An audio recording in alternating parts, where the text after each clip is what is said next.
Hey everybody, Black Ninja 797 here. Welcome back to another episode of Left 4 Dead 2 Myth Busting Mondays. And in today's video for the final myth, we're going to be testing to see if whether or not that if a tank can hit a survivor on top of the lighthouse in the last stand and end up launching them all the way over to John Slater's boat so you can be in the rescue area and successfully beat the game.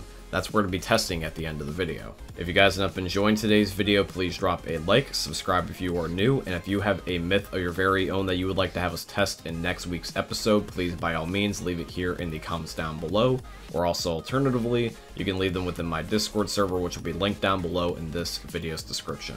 All that being said, guys, I hope you end up enjoying this week's episode of Left 4 Dead 2 Myth Busting Mondays. Myth: if you use an adrenaline shot, can you walk faster on the fallen tree in Coldstream Chapter 1?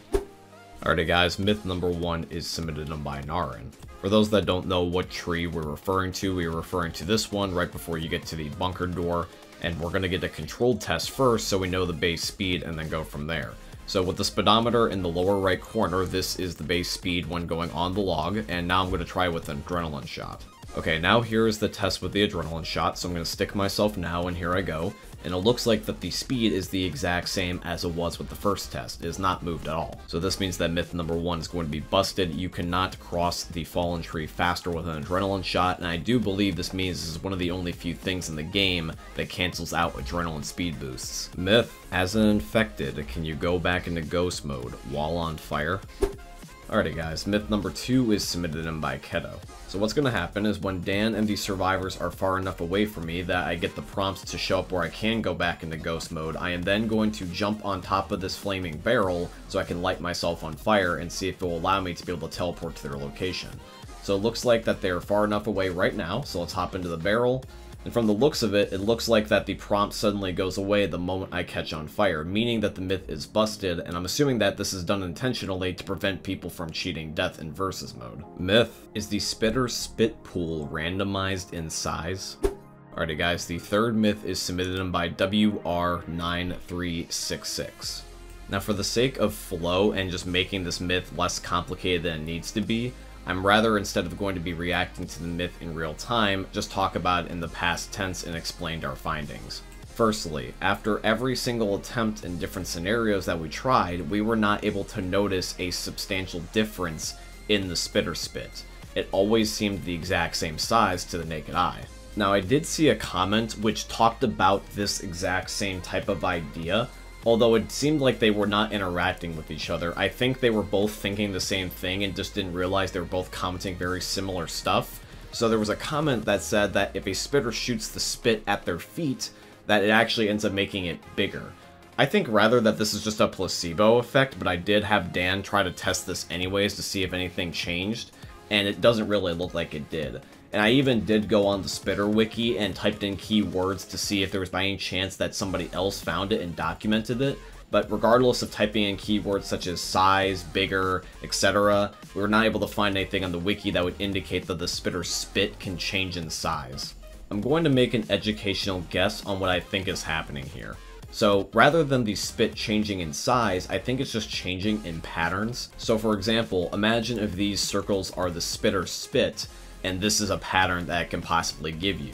So you have a circle in the middle and then all the 4 corners.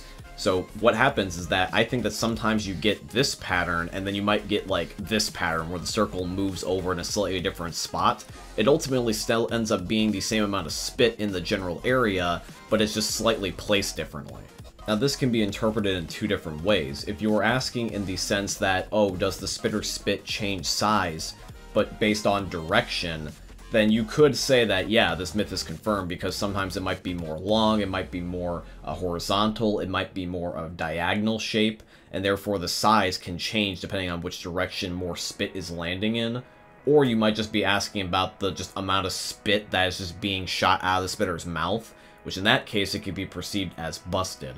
So since it could be perceived as 2 different possible ways, I'm just going to leave the myth at plausible for now because I do believe there is the chance that it does end up changing in size, although my suspicion though is that it's a directional size change, not like just the amount of spit coming out of the spitter's mouth. Myth: can the hunter's pounce launch a tank into the air by hitting its feet? Alrighty guys, the fourth myth is submitted in by Good Guy Nick. So for this test, I'm going to be the hunter and Dan is going to be the tank. So any second now, Dan should be jumping off. And what ends up happening is that the player collision is so minimal that it makes it where I'm basically intangible to Dan, and it makes it where I just go through his body instead of colliding, meaning the myth is busted. You cannot launch a tank with a hunter pounce, you'll just go through each other. Alrighty guys, and now it is time for the final myth, and once again it is going to be, if a tank hits you while on the last stand Lighthouse, will he be able to launch your body all the way over to the rescue vehicle and end up having you beat the game? Let's see how strong the tank really is and load up the last stand right now. Myth: on the last stand, can a tank punch launch you all the way to the boat from the Lighthouse and have it count as a win, or will you die instantly? Alrighty guys, and the last myth is submitted in by Jake. Alright, so we've got a tank spawned in at the Lighthouse, and he is an idle, so that way he'll only hit me if I end up touching him, and we just want to see how far he can launch us with a control test. Alright, so I'm going to go over to the tank now. He's currently hitting me, and Jesus Christ, that launches pretty far. I almost made it literally on the first attempt. So now that we know that distance is not an issue, it's really now a matter of where do we place the tank. And we've tried to place him in a variety of different places so far, such as in the middle of the Lighthouse. Now we tried the top of the Lighthouse, and that's resulted in us getting at least a little bit closer, but now we're running into a different problem, which is that we're hitting invisible barriers, such as the one that's on that shack. The best spot we ended up finding was right here on this part of the roof, because when the tank ended up hitting us, we were launching all the way over to the dock now at this point. We were scarily close to actually getting to the boat. And by scarily close, I quite literally mean we were scarily close. Like, I hit the side of the boat on this one. And guess what, guys? After several attempts, we did get a successful one where the tank launched me all the way from the Lighthouse all the way over to the boat. Now here's the thing, is that you can make it to the boat, but you'll immediately end up dying.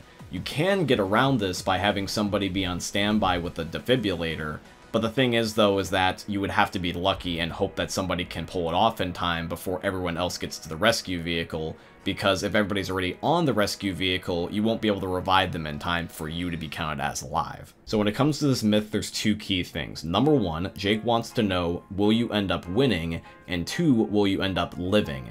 And you will end up winning, definitely, because you'll be close enough to the area for the cutscene to trigger, but you'll only live if you end up having somebody on standby with a defib. So I'm going to label the myth as confirmed, but I'm just going to put an asterisk next to it because it's confirmed with extra steps. Alrighty guys, but that's going to be here for today's video, and I do truly hope you guys ended up enjoying it. If you did, please consider dropping a like, comment, subscribe, follow, and all that beautiful stuff. And if you guys have a myth of your very own that you would like to have us test in next week's episode, please by all means leave it here in the comments down below. Or also alternatively, you can leave it within my Discord server, which is going to be linked down below in this video's description. As we wrap up the video, guys, I also want to mention two things. Number one, I have a second YouTube channel now. It is called Black Ninja 797 Extras.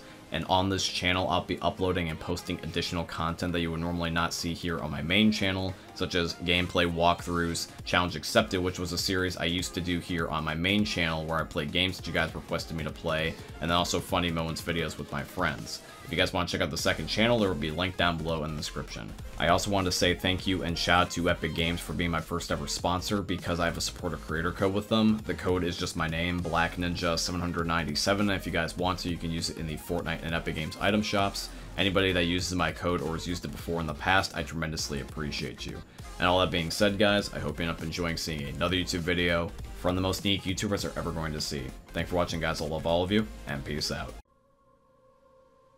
Hey meme lords, Jesus here, and you better have enjoyed that video there by the eternal god Daddy Ninja. You should probably subscribe too, or the mighty Moab will come for your balls.